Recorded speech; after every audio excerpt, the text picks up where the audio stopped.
For me, what I loved most about just being a part of the process for the Year One Fellows is that it gave me insight into different possibilities. I think that like when folks start the fellowship, they set out an outline or a script of like what they think this opportunity is going to afford them. But then throughout the process, there's always like new learnings. And I've always appreciated being able to see the fellows learn from each other, to see the fellows interact with other departments at the center and learn from them as well. And I think that what emerged was something that was greater than what they had thought it might look like. My name is Marwa El-Tahir, pronouns are she, her. My project is called Our Political Home, and it's an interactive series to commune first-generation African queer communities in New York City. Advocacy can look like, protesting and marching on the streets or writing like policy and legislation, but it can also look like organizing and gathering communities. So it was a really special opportunity through the center to be able to not only be supported in this work, but be supported by people who are part of my community. Ever since I moved to New York, this has really been the first place that has felt like home for me.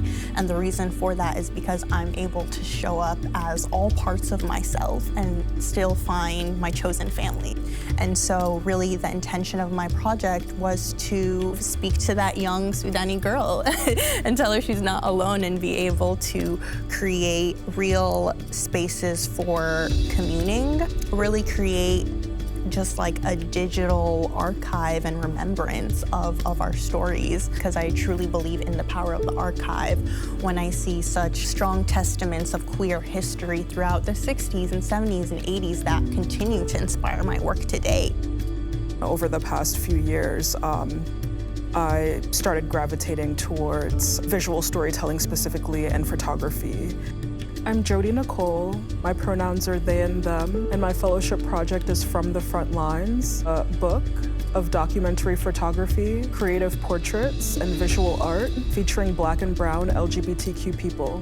I just would kind of just go out and just like take photos, not really knowing where they would end up, right? And with the support of this fellowship, the story that I've been weaving together, it's really culminating in a particular way where I'll have access to resources to be able to reflect that back.